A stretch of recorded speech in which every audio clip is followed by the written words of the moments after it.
하나님은 모든 사람이 구원받기를 원하십니다. 그리고 모든 사람들이 주 안에서 평안하기를 원합니다. 29절 말씀에 이렇게 얘기하죠. 평안함을 원하노라. 하나님의 마음이 여러분에게 평안함이 있기를 원하는 마음, 주님이 주는 평안. 오늘 말씀 속에서 어떻게 평안함을 얻을 수 있을까? 복잡한 세상 속에 또 마음의 상처를 입고 가슴이 아픈 일들이 어떤 면에서는 떡하니 우리 앞에 버티고 있는 현실 속에서 어떻게 평안을 누릴 수 있을까?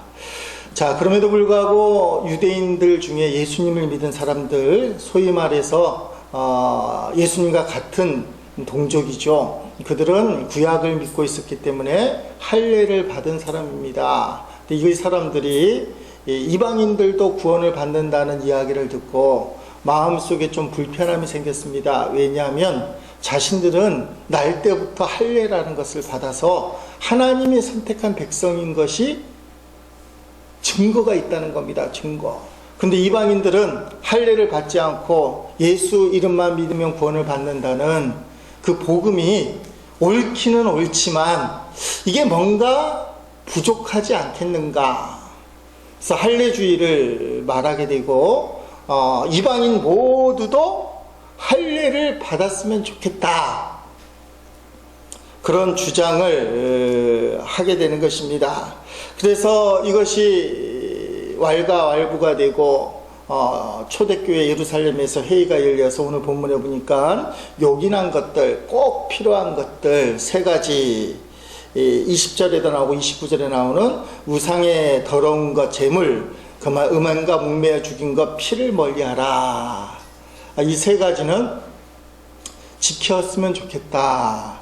그렇게 결정을 하게 되는 것입니다. 이런 결정은 십자가 사랑에 입각한 결정, 그리고 할례를 행해야만 한다는, 할례를 행해야만 구원을 받는다는 복음적인 입장에서 보면 어떻게 보면 말도 안 되는 그런 주장을 하는 사람들을 품기 위해서 내린 결정이다. 그래서 요긴한 결정을 하게 된다라는 것입니다. 우리가 살다 보면 뜻하지 않는 이런 일들이 생기잖아요. 나보다 부족하고 나보다 준비가 안 된 사람인데 승진해서 나의 위에 있는 사람이 된다든지, 그래서 나를 지도하는 사람이 된다든지, 나는 그 밑에서 일을 해야 된다든지, 별것도 아닌 사람이 갑자기 출세해서 엄청나게 부자가 된다든지, 그러면 마음속에 어떻게 저런 사람이 저렇게 될 수 있을까? 또 거꾸로 생각해 볼 수도 있어요. 내가 여태까지 쌓아놓은 것이 한순간에 무너질 것 같은 느낌이 들 때, 세상에 뺏기는 것 같이 느낌이 들 때, 그걸 어떻게 할 것인가? 여러분, 이때 중요한 것은 내 마음을 지키기 위하여 상대방을 품으라는 겁니다. 나보다 다 잘되는 상사를 품어야 되고, 나보다 성공하는 부족한 그 사람도 품어야 되고, 거꾸로 얘기하면 나를 괴롭히는 세상 일, 나를 힘들게 하는 그 사람을 품어야 돼요. 그것이 요긴한 결정이다. 그렇게 말씀드릴 수 있습니다. 본문에 보니까 두 부류의 사람이 나옵니다. 24절에 보면 시키지 않았는데도 막 화가 나서 아무리 교회가 그렇게 결정을 해도 내가 생각하는 이 주장을 포기할 수 없다는 사람이 나옵니다.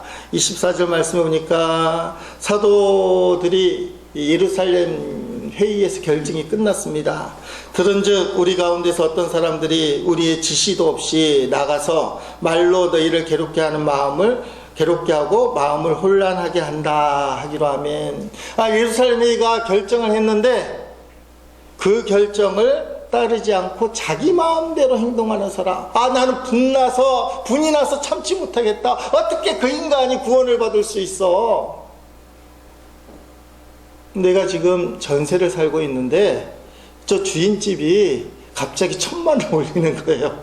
근데 어떻게 1,000만 원 올리면 악덕 주인이라고 말하기 힘든가요? 여기 주인들 앉아 계실지 모르겠지만, 그런 사람이 어떻게 구원을 받을 수 있어?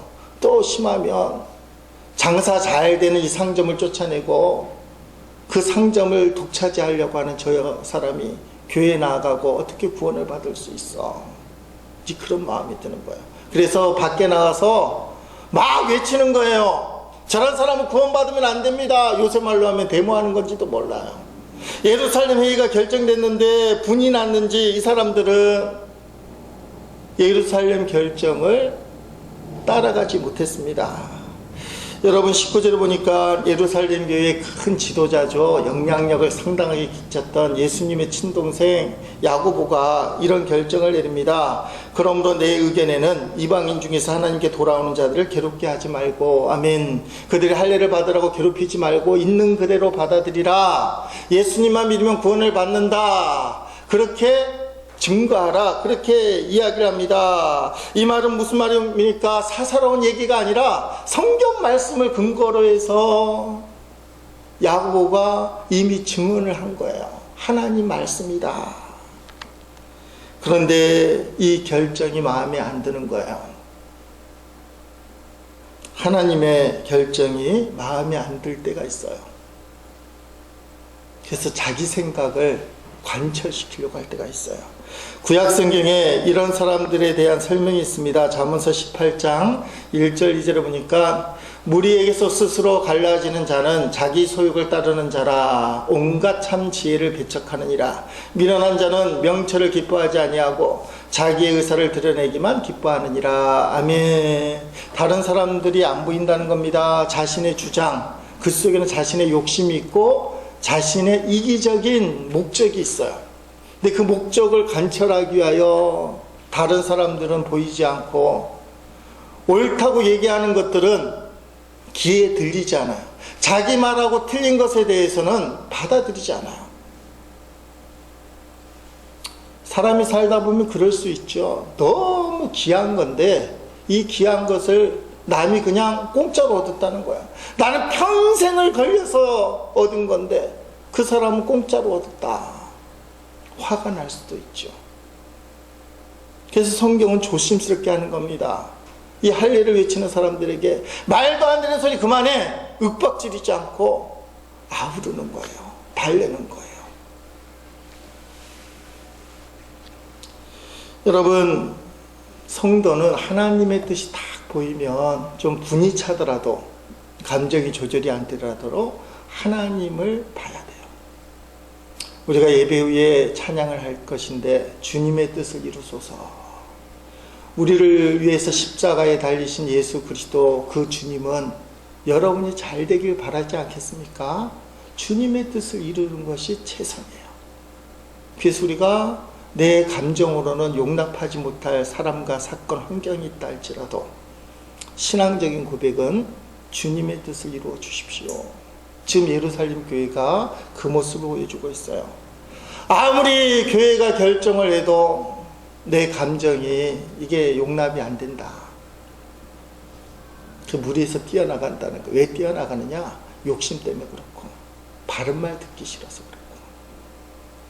두 번째 부류가 있습니다. 두 번째 부류의 사람들은 25절에 나오는데, 사람을 택하여 우리 주 예수 그리스도의 이름을 위하여 생명을 아끼지 아니하는 자인 우리가 사랑하는 바나바와 바울과 함께 너희에게 보내기를 만장일치로 결정하였노라.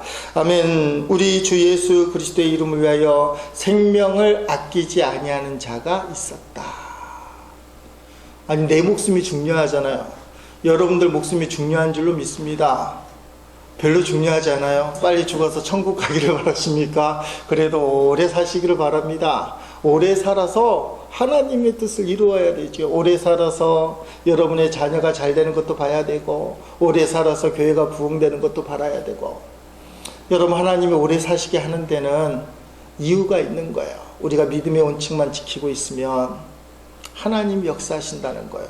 여기 보니까 오래 사는 것까지도 포기한 사람들, 예수 그리스도를 위하여 생명을 아끼지 않아 목숨을 걸고 주님을 믿는 사람들이 초대교회부터 있었다. 하나님을 위하여 교회를 세우는 일에 생명을 거는 사람들, 이런 사람들이 있었다는 거예요. 이게 교회의 힘입니다. 자기 주장만 하는 사람들, 내 뜻이 이루어지지 않아서 애달퍼서 그래서 뛰쳐나가고 목청껏 소리 외치고 어떨 때는 그런 하나님 없다고 얘기하고 그렇게 하면 해결이 안 돼요. 근데 잘은 모르겠지만 하나님의 뜻이라면 내가 순종하겠다. 그 사람이 이 사람들이에요. 예수 그리스도를 위하여 내 생명을 아낌없이 드릴 수 있는 사람들. 생명을 드린다는데 마음을 못 드리겠어요. 재산을 못 드리겠어요. 삶을 못 드리겠어요.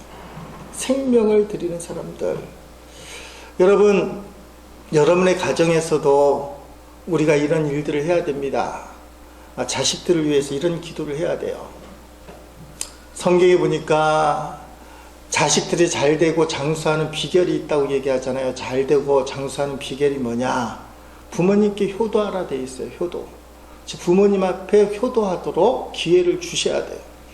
그게 자녀들이 잘 되고 오래 사는 방법이라는 겁니다. 또 요새 우리 부모들의 행태, 저희부터가 품고 돌봐주고 어쨌든지 간에 최선을 다해서 밀어주려고 해요. 그래서 효도할 기회를 뺐을 수도 있어요. 부모를 위하여 생명을 걸 수 있는 자녀를 만드는 것이 중요하다 이 말이에요. 초대교회가 부흥할 수 있었던 이유, 예수님을 위하여 생명을 아끼지 않은 자가 있었다. 근데 교회는 첫 번째 사람을 무시하진 않아요. 그런 사람들 끝까지 아우르고 함께 하려고 합니다. 자, 교회의 결정 결정법이 나옵니다. 28절 말씀에 이렇게 얘기하고 있죠. 성령과 우리는 이 요긴한 것들, 이 필요한 것들 외에는 아무 짐도 너희에게 지우지 않은 것이 옳은 줄 알았느냐 하면, 초대교회가 결정할 때 어떻게 결정했느냐 여기 나와요. 민주적으로 결정도 해야 되고 다수결의 원칙을 따르기도 해야 됩니다. 사람들이 모여서 회의를 하다 보니까 결정을 하려면 다수결의 원칙, 민주주의 원칙이 지켜야 되지만, 그러나 성경적인 원칙은 성령의 인도함을 받는다. 그게 성경적인 원칙이에요. 그렇다고 성령의 인도함이라고 해서 추상적으로 뭐든지 성령의 인도함을 받는다는 것은 좀 말이 안 되는 거죠. 웬만한 일들은, 대부분의 일들은 상식적인 선에서 이루어져야 됩니다. 그래서 교회는 투명해야 되고, 회의 결정 방법도 민주적이어야 되고, 다수결의 원칙에 따라야 됩니다. 그러나 성경에 위배되는 결정, 하나님 뜻이 명백한 결정에 대해서는 다수결이 성립이 안 돼요. 여호수아 갈렙과 모두 합쳐서 12명의 정탐꾼이 젖과 꿀이는 가나안 땅을 갔다 오고는 10명은 안 된다는 거예요. 하나님이 아무리 살아계셔도, 하나님의 축복이 있어도, 하나님이 약속하셔도 10명은 안 된다는 거예요. 거기 가면 우리는 메뚜기에 불과하다. 그런데 여호수아 갈렙만 된다는 거예요. 민주주의 원칙에 따라 10대 2로 젖과 꿀이 흐르는 땅에 들어가면 안 된다고 결정을 할 수 있어요. 근데 하나님의 뜻에 어긋나는 거예요. 그것 때문에 이스라엘 백성들, 애굽에서 처음 나온 1세대들은 광야 40년 동안 다 죽었다는 거 아닙니까? 여호수아 갈렙 빼고 모세까지도 죽어요. 하나님의 뜻에 대해서는 민주적이다, 다수결이 아니라는 거예요. 하나님의 뜻을 붙들어야 된다는 것입니다. 이게 교회의 결정 방법이다. 이게 그냥 나온 게 아니잖아요. 계속 설교했지만 베드로가 자신의 간증을 이야기합니다. 바울과 바나바가 이방인들을 하나님이 얼마나 사랑하는지 이야기합니다. 그리고는 예수님의 친동생 야고보가 성경을 딱 하고 얘기하고는 아모스 이야기 얘기하면서 하나님의 뜻이 이방인들은 교회에 나오기만 하면, 예수 믿기만 하면 구원을 얻습니다. 그렇게 했다는 것입니다. 근데 여기서 가만히 보니까 예루살렘 교회가 결정을 할 때 나만 오를까? 이게 뻔한 얘기예요. 이미 행해졌다 이 말입니다. 베드로는 고넬료 집안에 이미 세례를 베풀었고, 바울과 바나바가 세계 1차 전도여행을 갔다 오면서 수많은 사람들을 구원하고 교회를 이미 세웠다는 거예요. 뻔한 이야기인데 할례 받은 게 아까워하는 이 사람들, 세상을 놓치지 못하는 사람들, 이 사람들을 품기 위해서 혹시 저 사람들 말이 옳지 않을까, 내가 틀리지 않을까, 그 고민 때문에 예루살렘 회의가 길어졌다는 것이죠. 그러니까 함부로 내치지 않은 거예요. 심사숙고하고 성령께서 어떤 결론을 내리는지 하나님의 인도를 받았다. 그래서 여러 과정을 거친 다음에 28절의 말씀 보니까 성령과 우리는 이렇게 되어 있어요. 이 요긴한 것들 외에 성령과 우리는, 여러분의 인생에 있어서도 결정을 할 때 어떻게 할 것이냐, 내 마음대로 또 내가 원하지 않는 것에 대해서도 가능성을 열어놔야 돼요.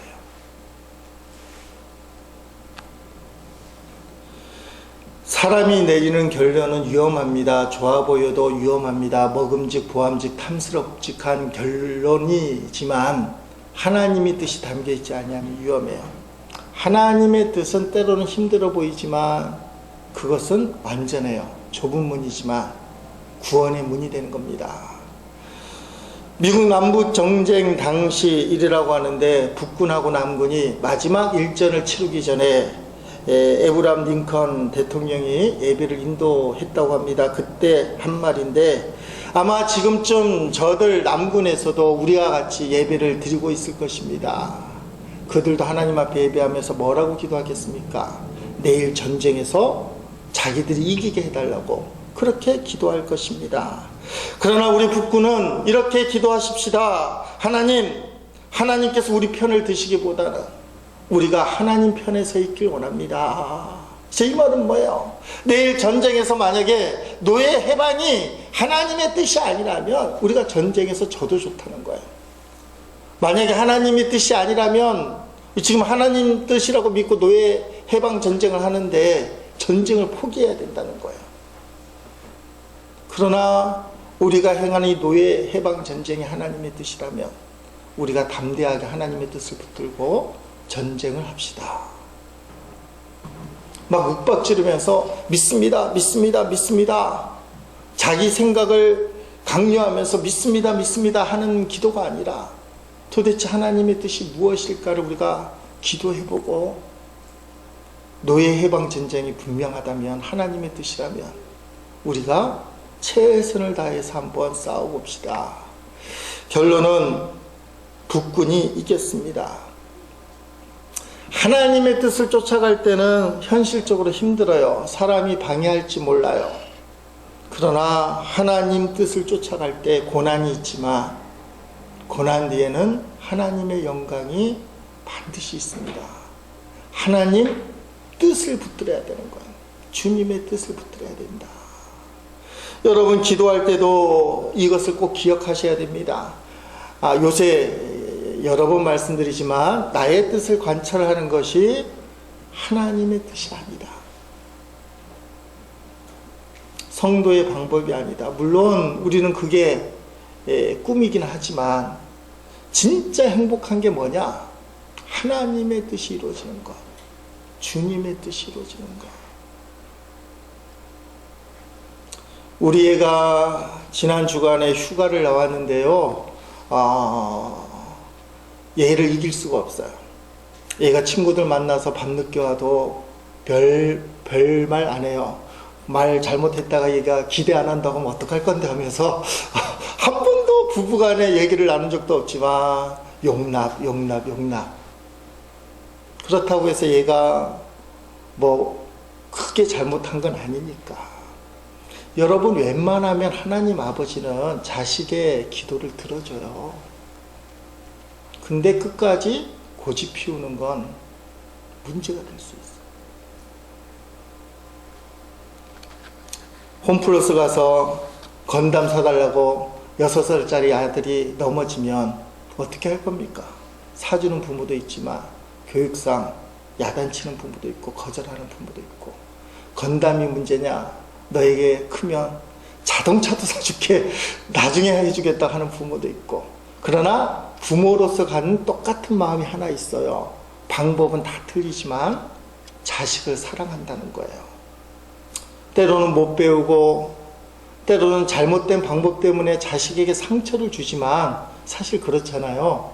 상처를 주지만 부모로서 갖는 동일한 마음은 사랑한다는 거예요. 자식을 사랑한다. 여러분, 하나님 우리를 사랑하십니다. 그것을 기억해야 돼요. 자, 하나님이 우리를 사랑하시는데, 자, 이 말씀 뭐예요? 유대인 중에 할례를 주장하는 그 사람들도 하나님이 사랑한다는 거예요. 여러분이 미워하는 그 사람도 하나님이 사랑한다는 거예요. 그 말은 뭐예요? 여러분이 미워하는 그 사람을 품어야 된다는 겁니다.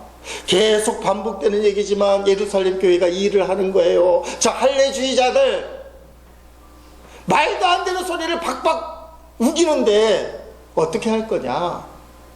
예수 그리스도의 십자가의 사랑으로 품어야 된다.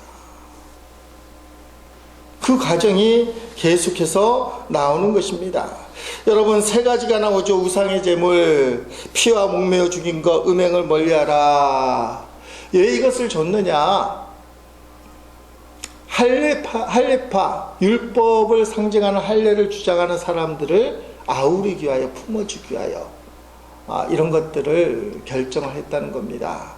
오늘날과는 좀 다른 결정일 수는 있어요. 자, 이 세 가지는 주초 문제와 관련됐다고 얘기할 수 있습니다. 비슷하게 말하면 꼭 맞는 얘기는 아니겠지만 술, 담배 문제. 교회 나올 때 술, 담배를 하면 구원을 받습니까? 어떻게 생각해요? 술, 담배 한다고 구원을 못 받는다. 이렇게 얘기하면 요새 사람들은 참 이상한 사람이다. 몇 년 전만 해도 좀 다를 텐데 요새 교인들은 다 깨어 있어서 술, 담배 해도 구원은 받는다 이렇게 생각을 해요. 서울에 분당에 있는 모교에 흡연실이 있어서 논란이 된 적이 있습니다. 오정숙 교수님 그 말을 듣고는 막 화를 내는 거예요. 교회에 흡연실을 만들면 어떻게 되느냐. 그분은 복음에 가득 찬 사람. 그런데 김병삼 목사님은 왜 흡연실을 만들었을까? 부인, 자식들 교회에 데려주는 남편들이 차 안에만 머물고 있는 거예요. 예배 시간 내내.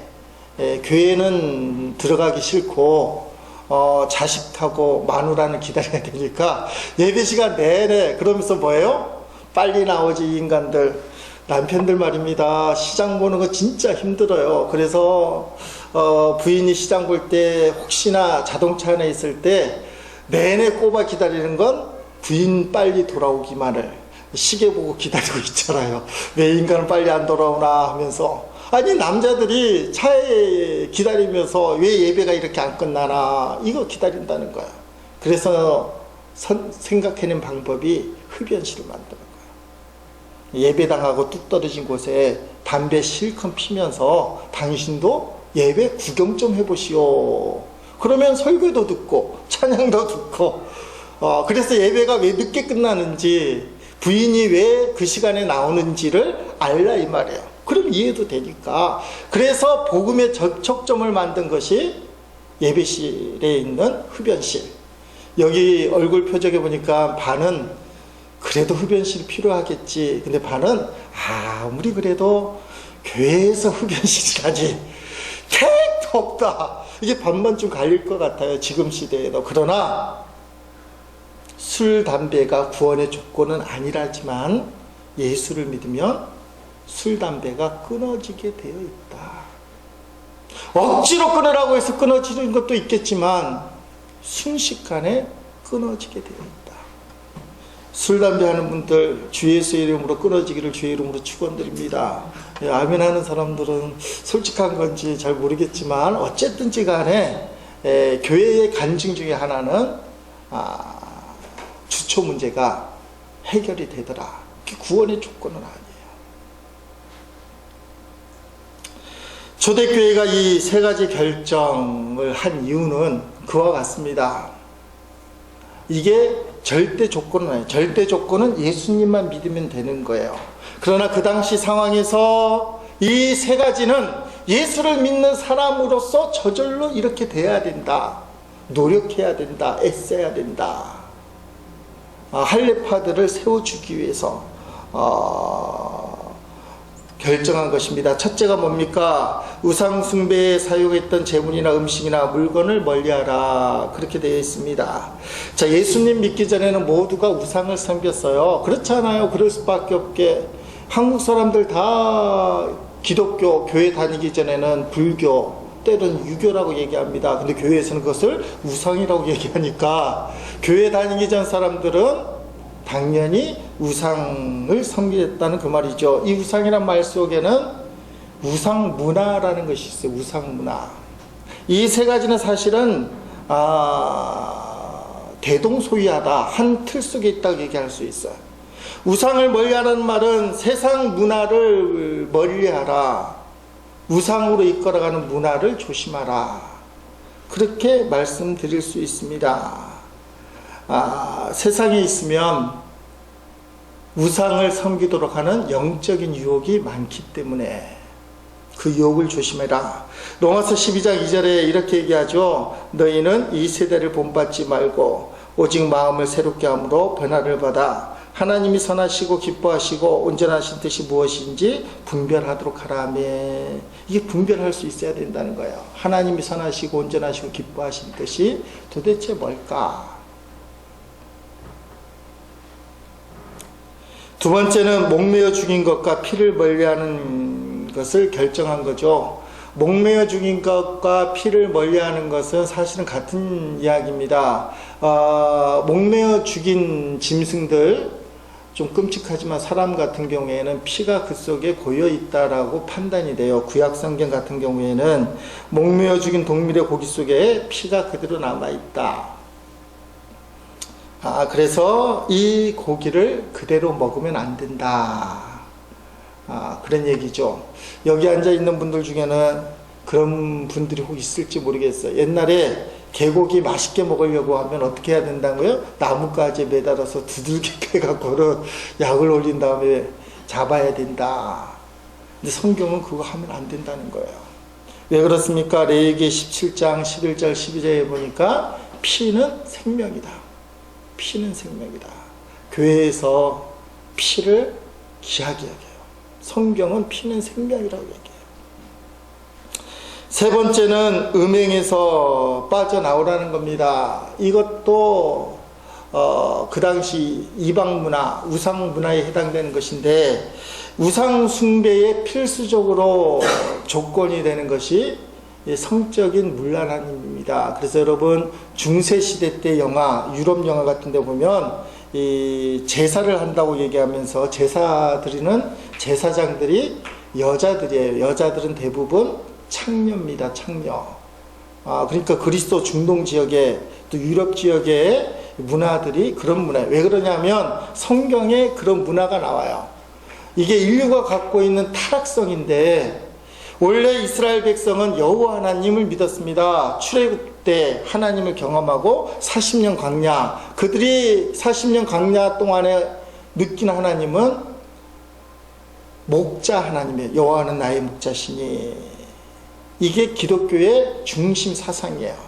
그러니까 목축업을 하는 하나님의 목축업, 만약에 직장을 결정한다면 구약에 나와 있는 이스라엘 하나님은 목축업, 양을 이끌어가는 그런 하나님의 개념이 강합니다. 그런데 이 이스라엘이 40년 적각꿀이 광야 생활이 끝난 다음에 적각꿀이 흐르는 땅에 간 다음부터 농사를 짓게 돼요. 농사를 짓게 되는데 농사를 장악하는 신이 누구냐? 바알 신이에요. 옛날에는 비가 내리는 게 농사를 결정짓잖아요. 바알 신이 비를 결정짓는 겁니다. 그래서 가나안 땅에 남아있는 잘못됐다고 얘기하기보다는 우리가 봤을 땐 그런 잘못된 건데, 그들이 갖고 있는 풍습이 뭐냐? 바알 제단에서 어떻게 하면 바알 신이 비를 내리게 할 것인가? 그러면 신전에서 제사를 드려온 남자가 제사장인 여자하고 성행위를 하면 그것을 보고 바알이 핑 돈다는 거예요. 그래서 자기 부인하고 관계를 맺게 되는데 그때 비가 내린다 라는 겁니다. 그래서 여제사장은 공인된 창녀라는 거예요. 이게 무슨 얘기예요? 복을 받으려면 바알신에게 제사를 드려야 되는데 제사 코스 중에 들어가야 되는 것이 그거라는 거예요. 음란한 행위. 자, 이게 만연이 된 거예요. 그러니까 남자들이 제사 드린다고 우상 숭배한다고 거기 가서는 당연히 음란한 행위를 하는데 잘못됐다, 잘못되지 않았다. 잘못되지 않았다라는 게 당연한 거다. 그런 풍토가 조성이 된 겁니다. 그래서 여기서 말하는 것이 무슨 말씀이냐? 음행에 빠져나오라는 거예요. 우상 숭배하는 자리에 가면 안 된다는 겁니다. 깨놓고 얘기하면 전 세계가 지금 음란한 현장이잖아요.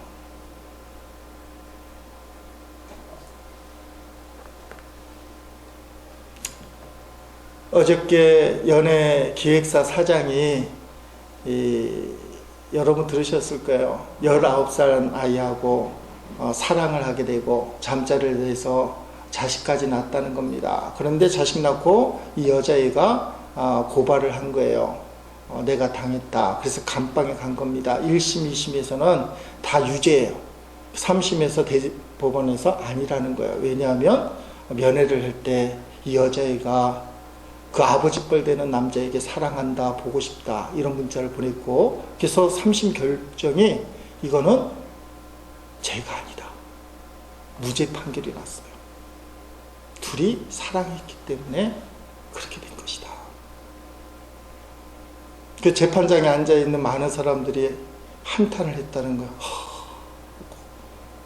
미성년자가 아이를 낳는, 그리고 본인이 울면서 저 아저씨가 나를 괴롭혔다고 얘기해도 재판장에서는 무죄. 우리가 살고 있는 현실 이야기입니다. 지금 이 세상이 어떻게 보면 음란의 현장이에요.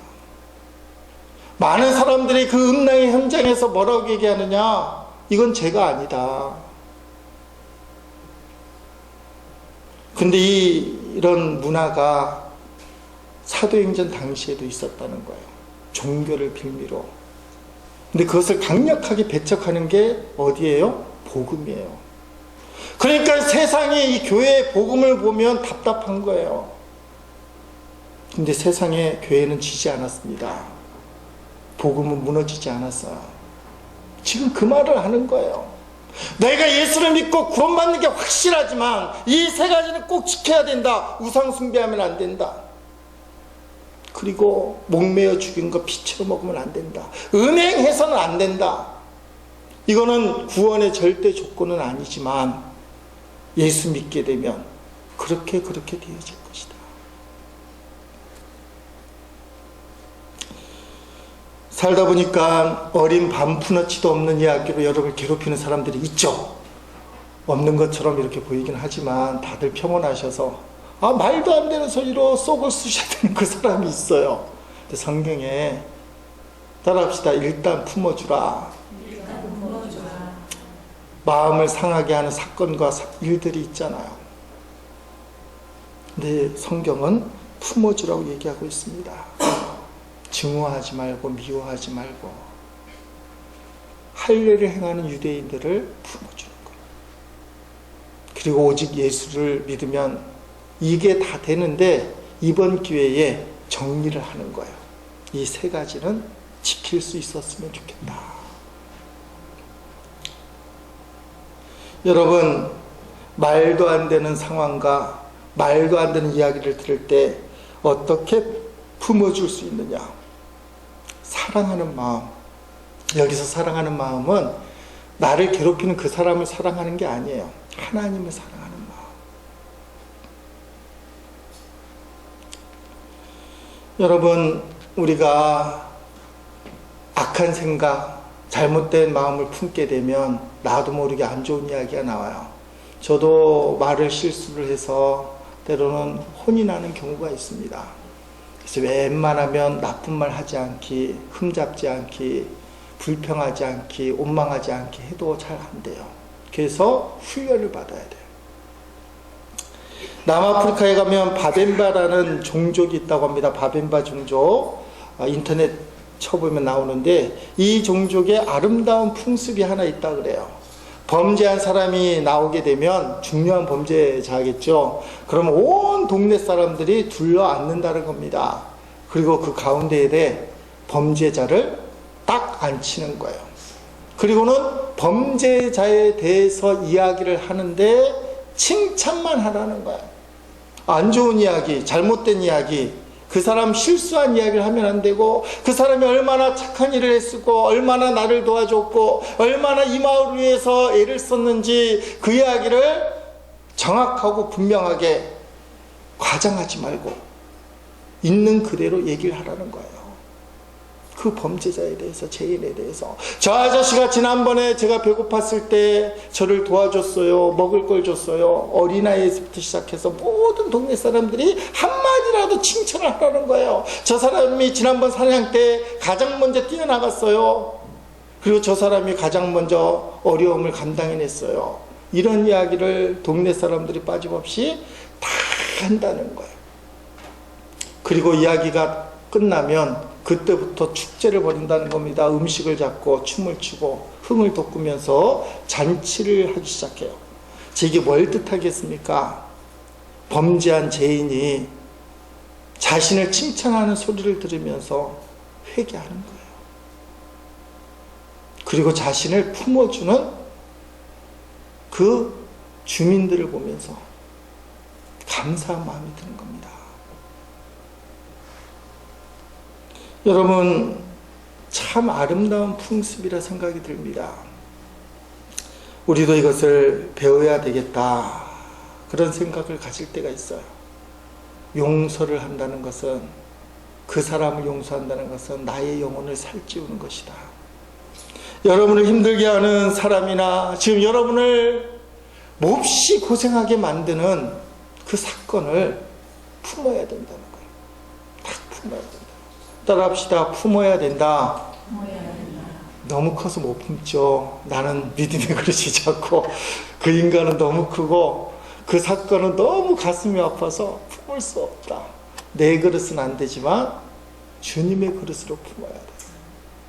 예수님이 십자가에서 나를 품어줬잖아요. 여러분은 여러분을 괴롭히는 그 사람이나 또 여러분을 괴롭히는 그 사건보다 낫다고 생각하십니까?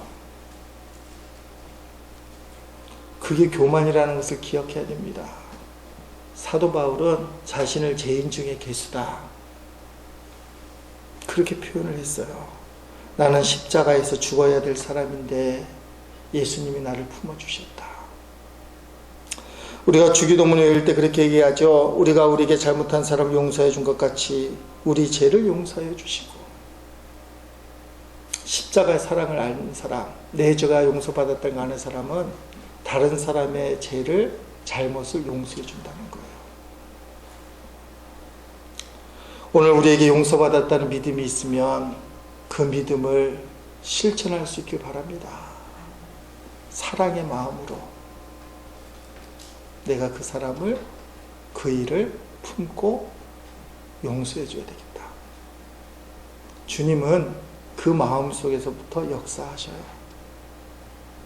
오늘 본문에 나와 있는 교회의 결정에도 불구하고 나는 그 뜻을 따를 수 없어, 24절에 나와 있는 사람들, 이 사람들은 뭐예요? 괴롭게 하고 마음을 혼란하게 한다.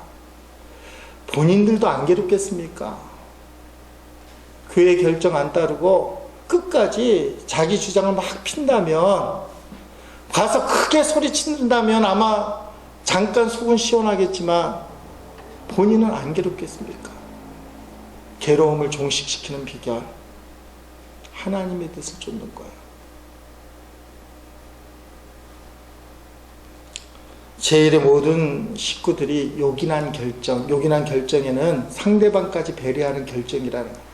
요긴한 결정을 통해서 내 영이 살고 내 삶이 풍족한 삶이 어떤 삶인지 요긴한 결정을 내리시는 우리 모두가 될 수 있기를 주의 이름으로 축원드립니다.